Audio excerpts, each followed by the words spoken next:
I'm Kara Infante, and this is Bookish Flights. In each episode, I chat with one bookish guest as we take some time to sample and savor the pairing recommendations from their bookish flight. We hope to give you suggestions to cultivate your TBR list and nurture your leisure time through books. In today's episode, I am chatting with Lisa Vailencour. She is the founder of the Handbook Club and has been a brand and communication strategist and leader in the technology industry for over 20 years. The Mom Handbook is her first book written for her daughters and you. Lisa is a great listener and storyteller with a big heart who believes in others. Lisa was born and raised in Washington and is the only person in her family to graduate college. She holds a master's in strategic communications from Washington State University and a bachelor's in leadership and organizational studies from Antioch University, Seattle. When not writing, she is likely deadlifting, running, swimming, cooking, singing in her car, or playing with her kids. Welcome to the show, Lisa. Hi, thanks for having me. It's great to be here. I am so excited to meet you, listeners. Lisa is a friend of my college roommate, so I am so excited to have her on the show today. I feel like you are so much more than this bio. So can you tell us a little bit about who you are? I was born to a Korean mother and an Army father. I'm the youngest of four siblings. I'm a mom of two teenage daughters, and I've been in the tech industry for my entire career, which is funny because I kind of have a healthy dose of love-hate relationship with technology. I just care so much about social interactions, things in person. Really into that. I'm an avid runner. I've done a couple marathons. I'm a big swimmer. I love working out. I think it's half hobby, half therapy, and just kind of like my alone time. So I really love that. Yeah. I think there's something to be said about getting out and doing a workout, right? And if you're getting outside, I think even more, but just I feel the same way that it's like a therapy session in itself. Yeah. Yes. I can go work things out, through that. It's like my brain turns off a little bit and lets me process whatever is happening. Yeah. And then sometimes, especially, I think just being busy and as a mom, like it's your only alone time sometimes. So for me, I just probably even more so becoming a parent. It's just like, I need my daily workout just for creativity's sake. And like you said, just to kind of process. Yeah. I've been thinking about this lately. I don't know if others have been experiencing this, but when I go to the store by myself, which is such a rare occurrence, and I like get in my car almost seems loud, even though no one is in it. And I'm like, this is the weirdest feeling. Do you ever have that? Yeah, I do. I don't know so much the car, but only because I work from home. I'm not really doing like long commutes anymore. Sure. But when I'm on a run or on a long swim, I do notice that. And it's kind of maybe halfway through that workout that it gets quiet. Because I think it's the first time, like all the things you're thinking about and juggling. And then you finally are like, ooh, I'm here. I'm gonna take a deep breath. And then it's like, okay, well, now we're going to remind you all these things you said you'd get back to. Yeah, it's almost like this weird hum. And I'm like, no one's in here. Like, why does it seem so loud? But I think just when your days are filled with your kids, which is a beautiful thing, the moment you get a break of that, you're like, wait, it seems too loud and too strange. Yes. So, well, you have written your first book now, The Mom Handbook. Why don't you tell the listeners about it? Yeah. Well, first of all, I would say it's really about a little girl who is a very big dreamer, and one of her big dreams was to become a mom. I also think the story is a lot about, it's a story about me, but really it's about, a daughter's love for her mother, and then eventually becoming a mother and sort of expressing that love from a mother's perspective to her daughter. And obviously there's like a ton of life that happened, from then to now, as a little girl to, a grown woman. But I think a lot of it's just the human experience is what I was really trying to convey, and kind of having to navigate those ups and downs and the good and bad of life, and really doing it where you're still continuing to pursue your own dreams and thinking about yourself while I think just managing a lot of things that you don't really realize when you're a little kid. And even as an adult, sometimes you're like, well, where did this come from? Okay, I'll add this to my kind of to-do list to process. Yeah, I just finished your book this week, and I found it to be incredibly brave what you did in Mm. your story. And I think because it's hard to put all our ups and downs in our life on the page and then put it out into the world. Yeah, it's funny that you say that. I never intended to publish this book, actually. I was just going to write it for my daughters and, have it bound or whatever and just give it to them. They had listened uh so I record when I voice memo to edit for Yeah, pacing, and then I go back and edit on the page. Um, so they'd asked to listen to a sample. I let them listen to the first 3 or 4 chapters, and they'd only ever seen like my corporate marketing speak type things. So sure. they, after listening to it, they were like, "Mom, this is so good. You should publish this one." Um, and so it took me a while to think about it because you're right. There's like, do I really want this kind of out in the world? Um, but one thing I realized after I finished the book and published it, and I think I talk about it a little in the book, like some of the stuff that is probably what you're saying is brave to get out there is things I think were never mine to carry. So Yeah, in a way, it was nice to summarize it and encapsulate this to the book for my daughters, and then for me to I think honor all those lessons because I did have a lot of lessons in life that's expressed in this book, but I don't have to carry the weight of it anymore, I guess is how I have felt since publishing it. And you're right, a lot of people like you have been like, oh, you're so brave. Um, and it's interesting to me because I don't even know if I think about it as being brave. It was definitely scary at times, and then yeah, it was freeing at times. Um, but it's not everything in my life. Like I wouldn't say this is my memoir or it's a story sure. about me. I almost feel it's more of, yes, it's real. Yeah, the stories are real. Some names are changed. Um, but it's not every bad thing that's happened to me because I think people can only handle so much sad. And that wasn't the Yeah, point. I wasn't trying to say, it wasn't the story arc to me wasn't, oh, I had all these bad things happen to me and I came out the hero. It was more of trying to tell my daughters why I'm so intentional about being a mom. Like they're yeah, not allowed on social media. They never have been, and I will hold true to that till I graduate high school. And so sometimes it was like, this is why I care so much about this as a parent. This is why anyone can call a family meeting. Just sort of these things I wanted them to know. And then I think just as they navigate life, because they obviously see me as their mom and the way we all kind of, I think for most people look up to their parents. I'm like, I'm not a perfect person. I am trying my best. I am have a smile on my face and being mom and being present, but I'm also dealing with my own things. And I kind of wanted them to see that so they don't go into the world thinking you have to be perfect and polished all the time. You just have to do your best and believe in yourself and you'll fall, but pick yourself back up and rinse, repeat. Just do yeah. that a ton. Yeah, and I think that was the other part that kept coming to me as I was reading it is just how you didn't let these things in your life define you. And I think that's an amazing, if not ultimate lesson for our kids, right? Is it the only reaction we can have to any situation is what we choose to do with it after. And we can't, you can choose to let it define you, or you can choose to, like you said, just show up and keep moving forward day after day. Mhm. Yeah. And it's funny. Yeah, it's actually funny to me. You are maybe like the 10th person that said that to me since reading the book. Um, but I don't even know that I think about it that way. So one maybe I love fun that. process about this is like Yeah. people's interpretations and what they have taken away that weren't necessarily what I was expecting has been really eye-opening. And almost causes me to need to go back to, therapy to be like, okay, this is how people are receiving it. And I only say that because I think one of the reasons um, I define myself and I don't let these experiences define me, I get to use your words, is I was 26, 8 weeks pregnant when my mom passed away. And, I stood in front of a packed church delivering a eulogy.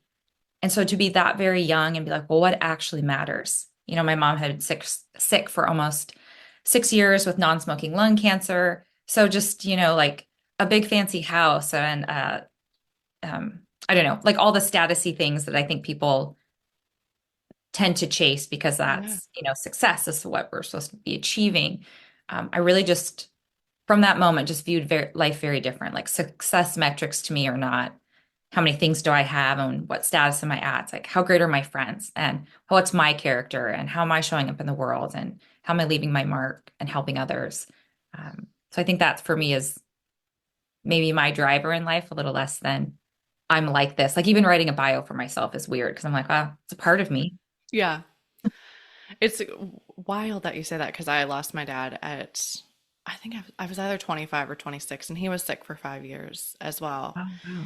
And so, and was the ultimate perspective shift, right? Of like, Mhm. wow, life is so short, you have no idea. And my like, what I think about it all the time is the Mumford and Sons song, it's Awake My Soul. And like, there's the one line in there is like, where you invest your love is where you invest your life. And that is all the time. I mean, not every day, but a lot, once a quarter, I always have to think about that again and be like, where am I spending my time? And does that matter? Because I think when you lose a parent that young, you just are like, wow, life is so short. Yes.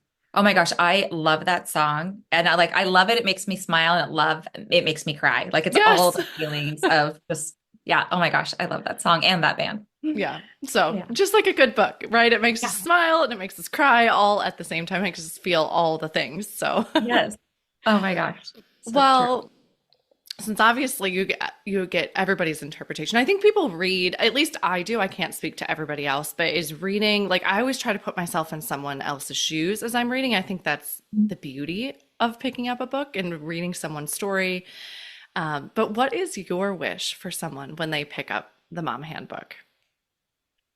Yeah, I really was hoping that parents will read it and just be cognizant of their words and their actions. Like they do leave like lifelong impressions on their children. I think sometimes we can, myself included, you get so busy with just trying to get through the day and juggle all the things. And sometimes just slowing down for your kid's sake.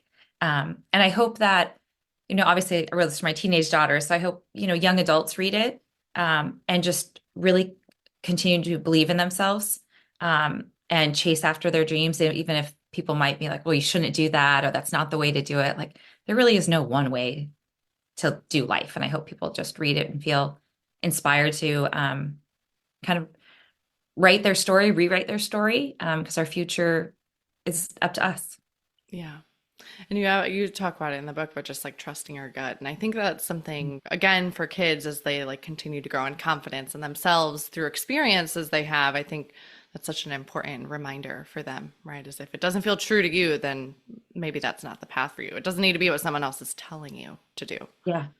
Well, and even what you say for kids, I think even as adults, Yeah. depending on your experiences, and even if it's not in a family situation, like in the corporate world, well, you should really be doing it this way. Like that gut instinct still matters in those situations too. Well, something about this feels off to me. Yeah. And I've had situations where I wish I would have listened to that a little more. Yeah. So there's lots of opportunities, I think, too, where it applies. Yeah. If we slow down enough to look for them, Yes, right? very true. Yes. Yes. So, well, what did you learn about yourself through writing this? Oh my gosh, so much actually. But I would say probably the biggest thing, a little back of what you were kind of saying before. I don't let any of this stuff define me. I did have a specific story arc, like while it's a short book, I did write it in 5 acts. Like I said, it's not a memoir, so I picked specific stories to kind of move things along.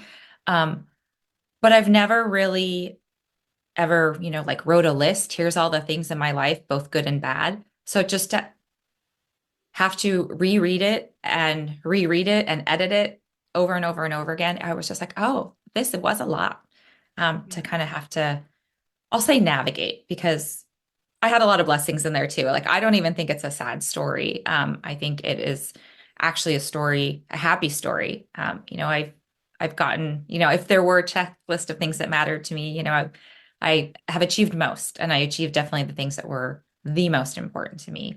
Um, but I think it's just it was a lot to carry, and I think sometimes I feel tired and taxed, like I would say probably any parent feels, but it was just I don't know, how do I want to say this? Like I've never identified as a victim, even though technically in classical terms, I'm sure I have been. But for me, it wasn't even, okay, well, then you're a survivor. Well, no, I'm not a survivor either. I mean, I was until I got out, got free, got whatever. And so for me, it's very much about like, how can I thrive in life? How can I experience everything in life that I want? I get one chance at being here. I want to like help. I want to experience it all. And so I think for me, just writing the book, I just learned to just in totality, sit down, I'm like in my mid 40s. So, okay, I've summarized this chunk of my life. And yeah, it was just a lot. And I was like, oh, because even when people say, "Oh, Lisa, you've been through a lot," I'm like, "Ah, it's fine. Like, do you want to go to coffee? Like, it's Yeah. sunny." I'm like, and not in a way to like ignore it. I'm not dismissing it. It's just, I don't make a, I don't make a big deal about it. I just take it, I would say, to continue to propel myself forward for the good things I'm trying to focus on, or work through. Yeah. Yeah, and I feel like I can hear you saying that. It's like what was my personal checklist of what I wanted to achieve, right? And I think, and also, how do I want to write my story? What you kind of said, and I think that's beautiful.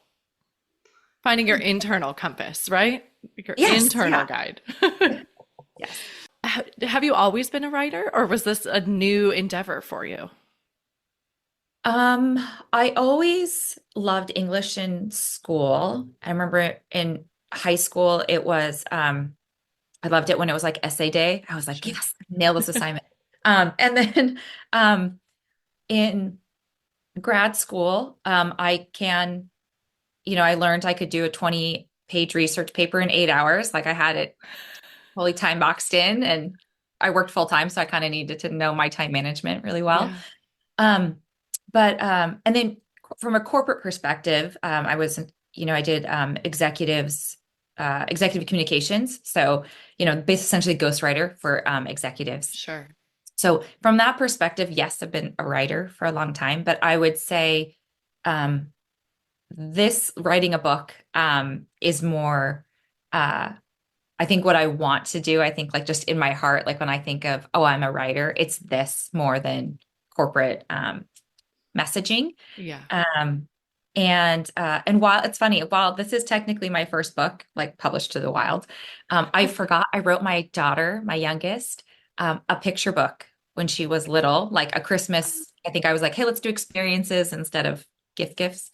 And I just stumbled upon that like recently, and so that was super fun to find. I And love that.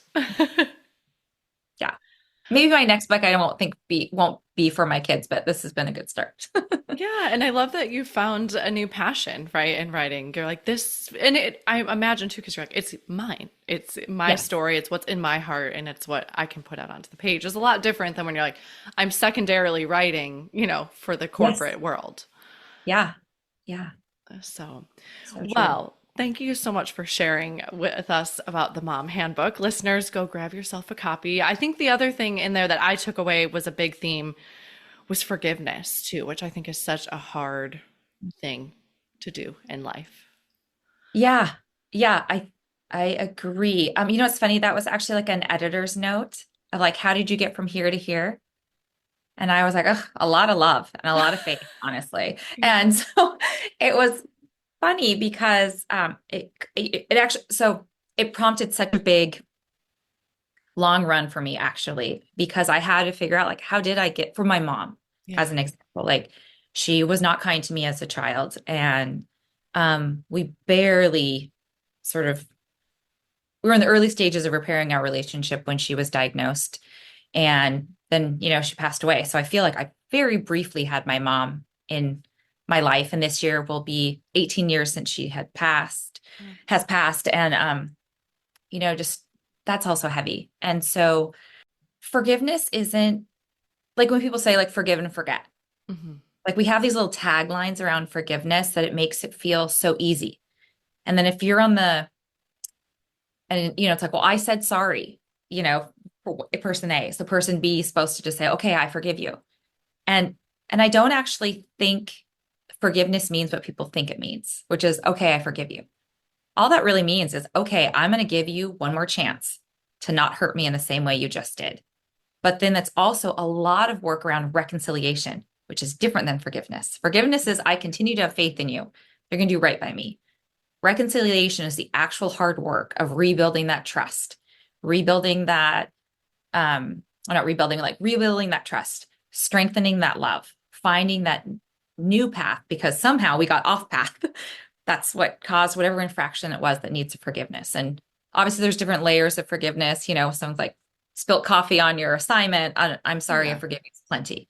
But I do think that people tend to view forgiveness as like it's a blanket hurt, and it's not. There, hurts are different, and it doesn't matter if I hurt you unintentionally, it still hurt you. So my reconciliation is to the level of impact it was to you.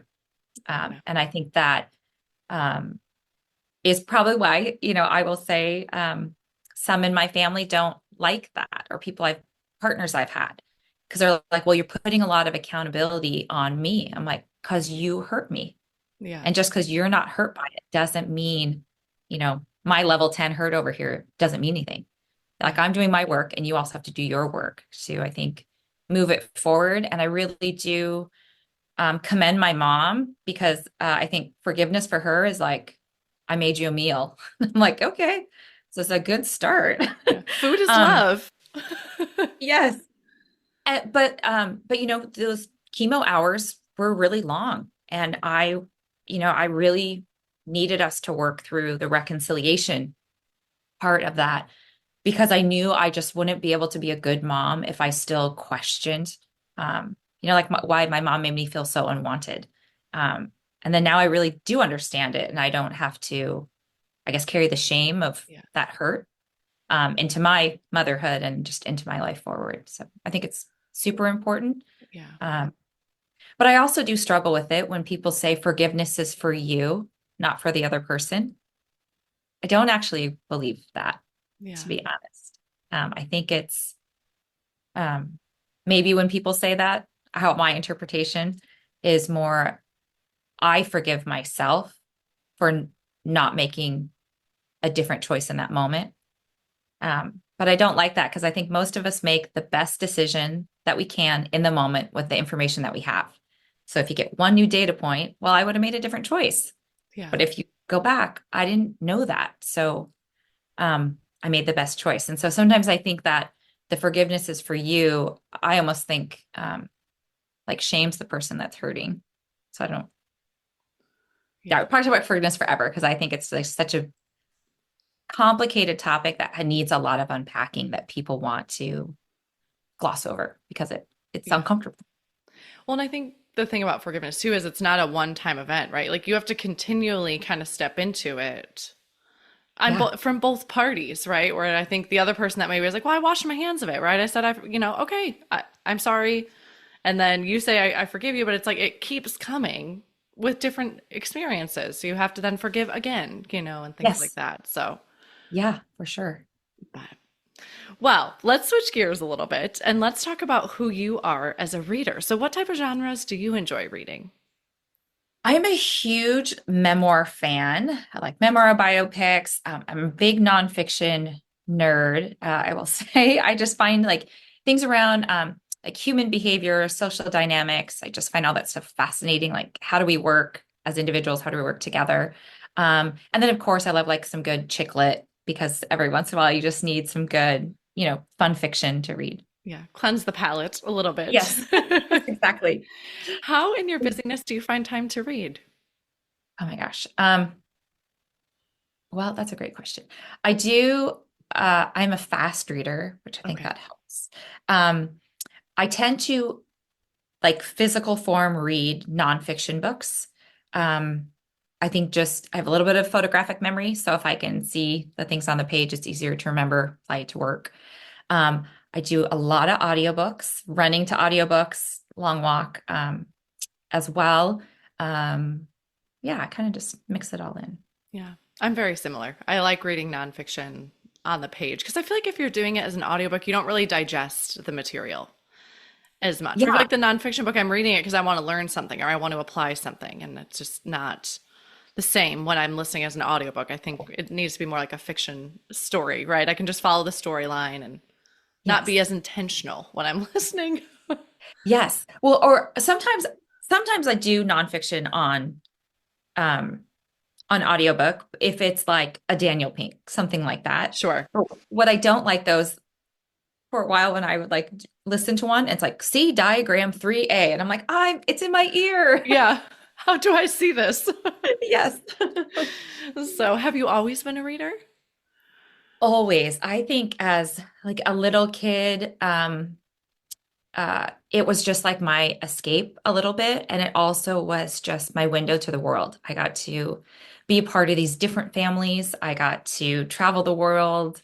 Obviously, there's some imaginary books. Just imagine. I'm not a big fantasy type person, but it was fun to think that there were, fairies and animals that talk to you. So I think yeah, it's just diving into a good book is just like the best use of time, I think. Yeah, absolutely. Well, you have brought three books with you today for a book flight. Can you tell us how you chose these books? Yes. Okay. So excited. Okay. The Babysitter's Club. Yay. I faithfully read them all. I really wanted to be Claudia growing up. I was like, oh, could I just be her? And I had like some surgeries when I was little. And so I just would read and read and read because I couldn't do anything Yeah. but lie down. So love that. And I just loved, so I was in elementary school and I read those books. And obviously the books um, are about these high school girls who babysit, and then it's about their friend group and then their dynamics with their parents. And I just like love that and thought, oh, high school's gonna be so cool. I can't wait to get to high school. So it's just such a cool, just fun book to read. Yeah. Have you seen that they're now making graphic novels of them? Like they're making a resurgence of them? Yes, I was trying to get my kids to read them. They're like, Mom, what people don't read these. I'm like, yes, it's so good. See, my daughter is 6, so I'm like, maybe she'll be another generation of the Babysitters Club readers. Because I Yes. totally was myself. I remember my cousin had like almost every single one on her bookshelf, and I would just go to my aunt and uncle's house and I'd sit and read the Babysitters Club, and because she had like every copy, every single one on her Yes. shelf. So, Yeah, they were so good. I feel like it was like you finished one and you just immediately needed the next. yeah, So good.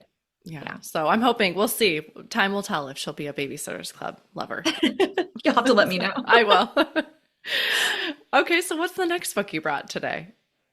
East of Eden by John Steinbeck, big John Steinbeck fan. And I just really loved uh, that book so much. I feel like really I like fell in love with the characters, both like their pain and their joy, and kind of just like rooted for them, and I just think John Steinbeck's like such a beautiful author. Um, Yeah, I read this, I think 2 years ago now. And I feel like this, like that ultimate story of forgiveness here too, somewhat. oh yeah, I think you're right. Like It's there so was long a, since I've read it, long oh ago yeah. since I read it, but Yeah, there was a big thread of that here. But just it like hard times in life, right? And what we go through and the yeah. forgiveness piece of that too. Oh yeah. You're gonna make me reread my own book now, my own Yeah. recommendation. Well, I just read it 2 years ago for the first time. I'd read Steinbeck obviously Steinbeck in high school, but we did not read East of Eden in high school. It's a pretty thick one.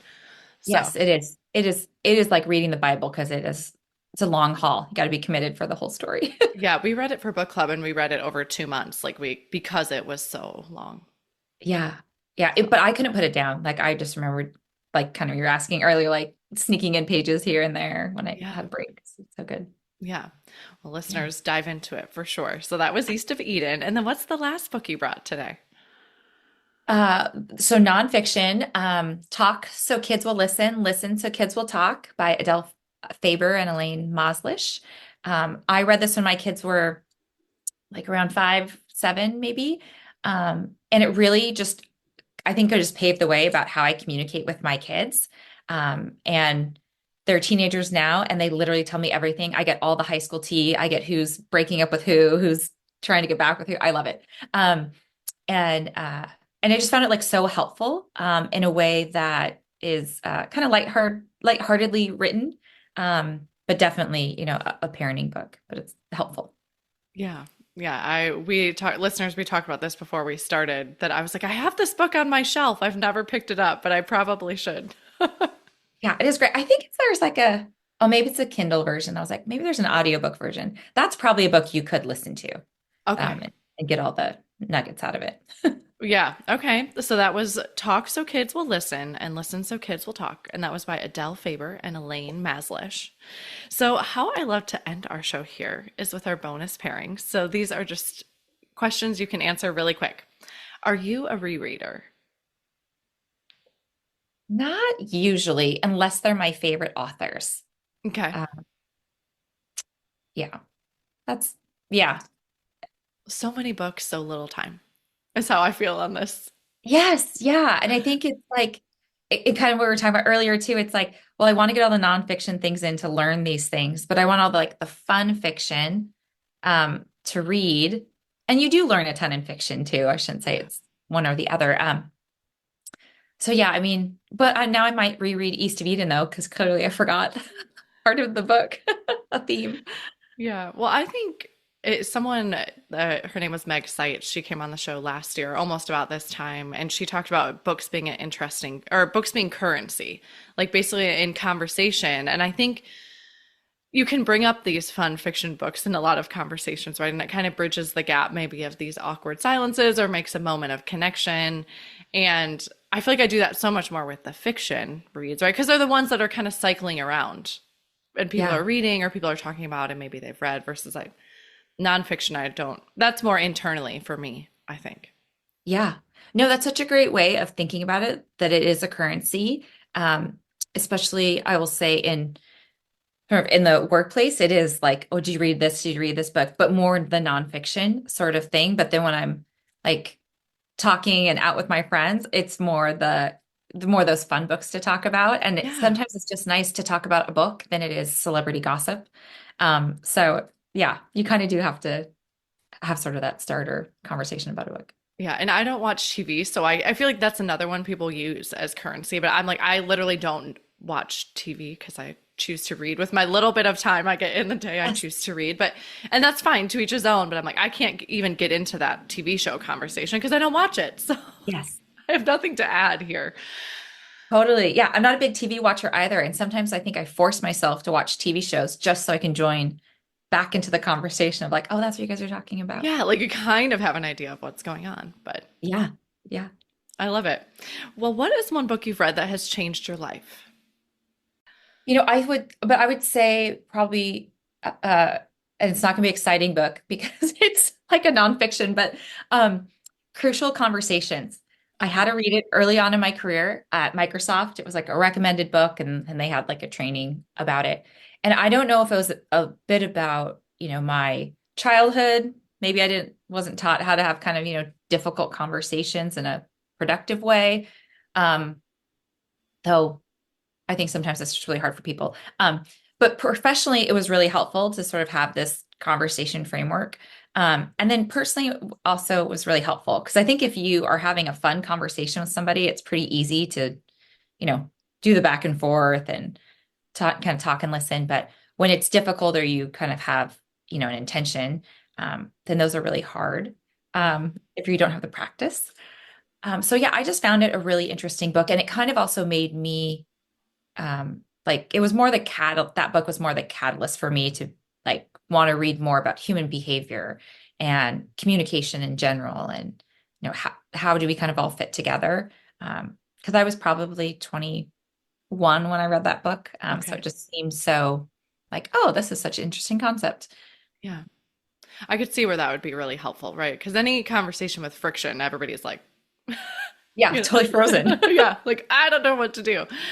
So I feel like I could use to read that at this period of my life. Yeah, I think there's updated versions too, so I'm sure it's I'll have to take a look. Where is your favorite place to read? uh, for sure on a picnic blanket next to the water in the sun, preferably. I'm like a big Yes. picnic person, and I love to just bring a book with me. I love it. Lastly, what are you reading next? Okay, so after writing this book and then also stepping away from all the corporate nonfiction books, I have the longest reading list. And I was It's been gifted, growing. yes, and I was gifted so many books for Christmas that now there's just a stack of books in the living room just so I can remember to not, I can just remember to pick one up. Yeah. Um, so I have so many, but I have A Little Life is Yes. probably the next one. Um, but I have The Seven Husbands of Evelyn Hugo. Yeah. I also have Behave. And then actually, I think this is one of the BFF book club recommendations, but I saw, so I'm excited. It's in the list, is the Funeral Ladies of Oh yeah. County. Yes. Yeah, it looks so cute. So that's on the list too. So yeah, there's a stack of Yeah. books in my living room, and I'm just gonna plow through them this year. Well, if you get to Ellery County, you should join us for the conversation. It's not till April, so you've got time, but the author will come on and it's like a live interview, and everybody, all the guests that come can help me interview her. Her name's Claire, is the author. Oh, But perfect. Okay, yeah. I'll move it to the top of the stack. Yeah, it's a delightful book. It's a page turner. It'll be more of like a fun, lighter read for sure. So, Yeah. Oh, that's awesome. yeah. Well, thank you so much for coming on the show with me today. I know your time is precious, and I appreciate all you've given me. Thank you. And you as well. Thanks so much for having me. It's such an honor, and I really appreciate it. You're welcome. Thank you so much for listening to this episode today with Lisa Vailencour, including a book flight of some of her favorite books. You can find all the books that we talked about today at bookishflights.com. If you enjoyed the show, please head over to Apple Podcasts and leave a review. Your review not only helps the show, but it also helps the podcast to reach others. Make sure you are subscribed on Apple Podcasts or Spotify to make sure you will not miss an episode. That's it for today. Thank you so much for listening. As Emma Thompson said, I think books are like people in the sense that they'll turn up in your life when you most need them. Cheers to you, dear readers. Until next time.